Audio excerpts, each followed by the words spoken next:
7 hadis Sahih Al-Bukhari tentang mandi. Assalamualaikum warahmatullahi wabarakatuh. Pertama, telah menceritakan kepada kami Abdullah bin Yusuf berkata, telah mengabarkan kepada kami Malik dari Hisham bin Urwah dari bapaknya dari Aisyah istri Nabi Shallallahu Alaihi Wasallam, bahwa jika Nabi Shallallahu Alaihi Wasallam mandi karena janabat, beliau memulainya dengan mencuci kedua telapak tangannya, kemudian berwudu sebagaimana wudu untuk syalat, kemudian memasukkan jari-jarinya ke dalam air lalu menggosokkannya ke kulit kepalanya, kemudian menyiramkan air ke atas kepalanya dengan cidukan kedua telapak tangannya sebanyak 3 kali, kemudian beliau mengalirkan air ke seluruh kulitnya. Kedua, telah menceritakan kepada kami Muhammad bin Yusuf berkata, telah menceritakan kepada kami Sufyan dari Al-Ahmas dari Salim bin Abu Al-Jad dari Quraib dari Ibnu Abbas dari Maimunah istri Nabi Shallallahu Alaihi Wasallam, ia berkata, Nabi Shallallahu Alaihi Wasallam berwudu sebagaimana wudunya untuk syalat,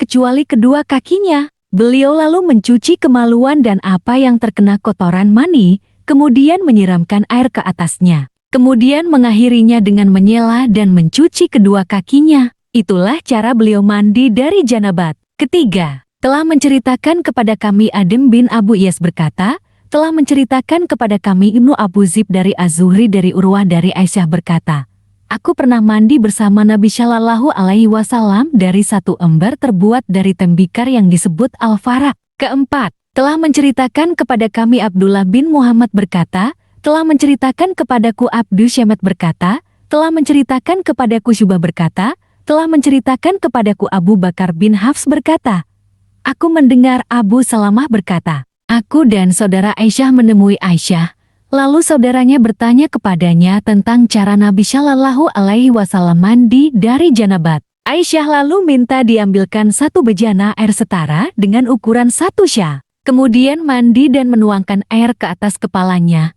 Sementara antara kami dengannya terhalang oleh hijab. Abu Abdullah berkata, Yazid bin Harun dan Bahas dan Al-Judi menyebutkan dari Syubah, sekadar 1 sya. Kelima, telah menceritakan kepada kami Abdullah bin Muhammad berkata, telah menceritakan kepada kami Yahya bin Adam berkata, telah menceritakan kepada kami Zuhair dari Abu Ishaq berkata, telah menceritakan kepada kami Abu Ja'far bahwasanya, ia berada di sisi Jabir bin Abdullah dia dan ayahnya Ali bin Al-Hasan, dan di dekat Jabir juga ada sekelompok orang yang bertanya kepadanya tentang cara mandi. Jabir bin Abdullah lalu menjawab, cukup bagimu dengan 1 sya air. Tiba-tiba ada seorang yang berkata, bagiku tidak cukup. Maka Jabir pun berkata, seukuran itu cukup buat orang yang lebih lebat rambutnya darimu dan yang lebih baik darimu. Keenam, telah menceritakan kepada kami Abu Nuaim berkata, telah menceritakan kepada kami Ibnu Uyainah dari Amru dari Jabir bin Zaid dari Ibnu Abbas, bahwa Nabi Shallallahu Alaihi Wasallam dan Maimunah mandi bersama dari 1 ember. Abu Abdullah berkata, terakhir Ibnu Uyainah meriwayatkan dari Ibnu Abbas dari Maimunah, padahal yang benar adalah apa yang diriwayatkan oleh Abu Nuaim. Ketujuh, telah menceritakan kepada kami Abu Nuaim berkata, telah menceritakan kepada kami Mamar bin Yahya bin Sam, telah menceritakan kepadaku Abu Ja'far berkata, Jabir bin Abdullah berkata kepadaku, anak pamanmu telah datang kepadaku mengisahkan Hasan bin Muhammad bin Al-Hanafiyah. Ia bertanya, bagaimana cara mandi janabat? Aku menjawab, Nabi Shallallahu Alaihi Wasallam mengambil air dengan 3 ciduk telapak tangannya, lalu menyiramkannya ke atas kepalanya, kemudian menyiramkan ke seluruh tubuh.